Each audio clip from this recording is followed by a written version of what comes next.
Ternyata Abu Yadim Yati, kalau ditanya torikohnya apa, bukan Syazili, bukan Qadiri, bukan Naqsyabandi. Tapi jawabannya ngaji. Apa maksudnya? Beliau sedang mengajak, kalau ada orang belajar zikir, zikir itu kan sudah pakem, udah kaku, udah begitu-gitu aja. Orang yang zikir, kebakar Pak. Kalau dia cuma zikir, penawarnya adalah taklim. Jadi kenapa banyak, mohon maaf ya, orang belajar zikir kemudian jadi aneh-aneh, karena dia nggak ngaji. Itu yang dimaksud oleh Abu Yadim Yati. Maka murid-murid beliau yang ngaji terus bertorikot pasti pada waras seperti Bapak. Tapi kalau yang cuma zikir-zikir doang, wah itu udah nggak jelas tuh. Jalan, rambut udah nggak keurus, kemana-mana, udah nggak jelas.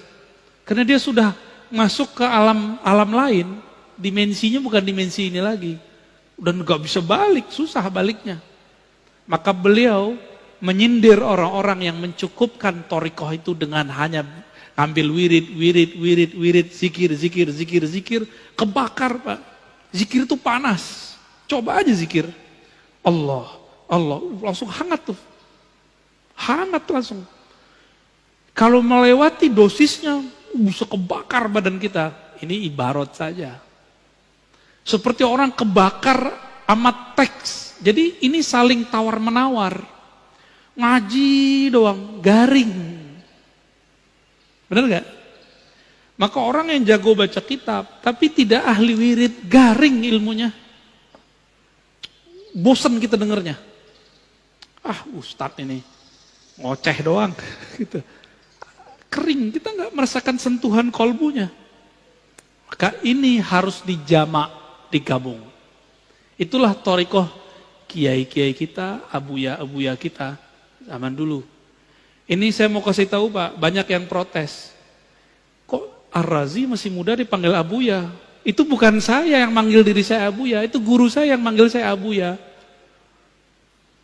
Dan di kampung saya biasa, buya, itu anak muda, tua, itu dipanggil buya. Tapi kalau abuya, itu langsung guru kita yang ngijazahin.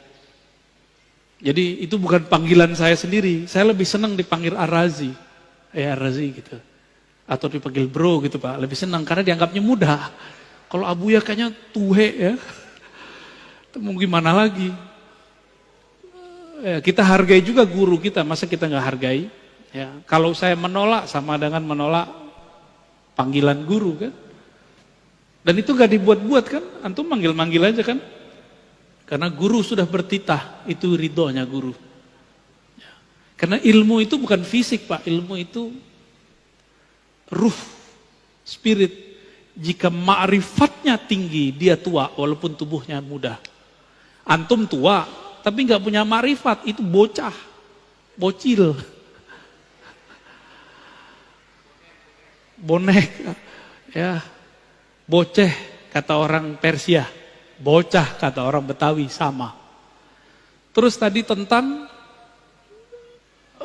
kok para habaib sayyid kok jarang bertorikoh. Antum baca buku namanya Al-Manhaj As-Sawi karya Habib Zain Sumait ya. Beliau yang mendirikan Rabithah Alawiyah. Bahwa thariqah Ba'lawi memang thariqahnya am. Makanya kalau Pak Khairul nanya, Beb, antum thariqahnya apa? Ya pasti dijawab, atuk saya. Datuk saya sudah begitu. Cukup Pak, itu khas untuk para habaib. Kita nggak bisa begitu. Di darah mereka ada darah putih Rasulullah SAW. Maka mereka sedikit saja tasdik tentang abahnya, jidnya, itu langsung usul kepada Allah. Namun secara hukum alam, habaib tidak habaib kalau nggak ngaji ya jahil. Sama dengan orang biasa. Habib kalau nggak ngaji ya sama ke orang awam. Tapi kalau habib ngaji, kita kalah langsung Pak. Kenapa kita kalah langsung? Karena dia punya mahabbah yang tinggi kepada jin-jinnya dan Sayyid al-Alamin baginda Nabi Muhammad SAW. Kalau kita kan mencoba mencari rasa dulu. Tapi untungnya Nabi menyebutkan nasab itu ada dua. Ada nasab warasah, ada nasab jisim. Ahlu bait. Maka ahlu bait ini ada dua. Ahlu bait biologis. Bin. Asegab, Atos, Haddad, Aidrus. Ada 200 ya. Berapa tuh? Banyak banget itu. Ada Al-Mahjub, ya, ada Bazara'ah, macam-macam. Saya ke Prancis ini ketemu Bazara'ah. Tahu-tahu orang mana Pak? Orang Makassar. Habibnya diganti pakai gelar Andi. Jadi Andi itu di Makassar dulu, itu pengganti gelar Sayyid Habib. Seperti di Banten diganti dengan Raden. Jadi sebenarnya Raden-Raden yang ada sekarang itu Sayyid Syarif. Namun ada yang jalur yang kuat, ada jalurnya dianggap kurang kuat oleh Robito Alawiyah, jalur Azmat Khan. Itu kurang kuat. Ya. Tapi kalau bagi saya semuanya zuriat Rasulullah, saya hormat dan saya angkat tangan kepada mereka-mereka. Ya. Karena khawatir ini pesan Rasulullah Sallallahu Alaihi Wasallam. Jadi memang ijazahnya Thariqah Ba'alawiyah itu am. Kalau mereka ngambil am, ya dapatnya am. Kalau mereka mengikuti jid yang aslinya, siapa jid aslinya? Sayyidina Ali. Sayyidina Ali ngambil talqin jamaah atau talqinnya khos? Tadi. Ngambil talqinnya khos. Fardi, berdua dengan Nabi. Maka Sayyid Habib yang ideal, dia punya guru spiritual yang mentalkin dia secara khas. Baru tergabung dalam dirinya Habib zahir dan batin. Kalau enggak, antum bisa lebih tinggi derajat kerohaniannya dari seorang Habib, bisa. Tapi jangan GR dulu. Dia punya jid namanya Ali, punya jiddah namanya Fatimah.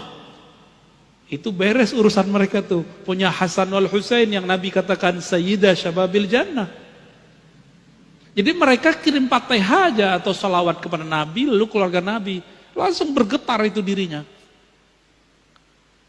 Coba lihat Al-Habib Umar. Setiap salawat beliau sudah hanyut Pak. Hanyut beliau langsung. Karena cerita tentang jidnya beliau. Baginda Nabi Muhammad Sallallahu Alaihi Wasallam. Namun hati-hati para habaib Sayyid ini jangan mengerdilkan rahmat Allah. Kan ada tadi jalur zuriat nur yang turunnya ke ulama meskipun bukan anak biologis Rasulullah. Makanya dulu para sadah, para asyraf, mereka juga berguru ke kiai-kiai yang bukan Sayyid. Kenapa? Mereka menganggap walaupun saya Sayyid, antum pewaris ilmu jid aneh, gitu ngomongnya. Maka mereka pun juga ngaji kepada para masyaikh, para kiai yang bukan Sayyid.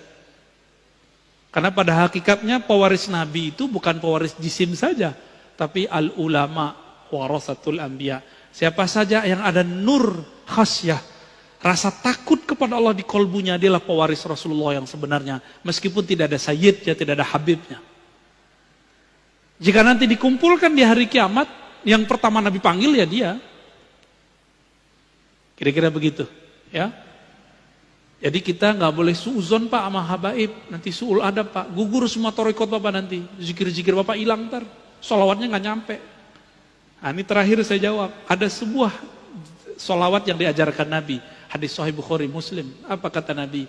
Bacalah sholawat, Allahumma sholli ala Muhammad wa ala alihi wa azwajihi wa dzurriyyatihi. Ya Allah, sampaikan salam, sholawat rahmat kepada Muhammad, Nabi Muhammad, keluarga Muhammad, istri-istri Muhammad, dan keturunannya. Ini mukjizat Nabi. Keturunannya sampai sekarang masih ada. Jadi antum baca sholawat tuh mereka dapat Pak zuriatnya. Tapi zuriat ada dua, zuriat ruhi, zuriat jasadi. Jadi kita yang bukan Raden, bukan Sayyid, punya kesempatan menjadi zuriat ruhi. Semoga kita bagian dari mereka, amin ya rabbal alamin.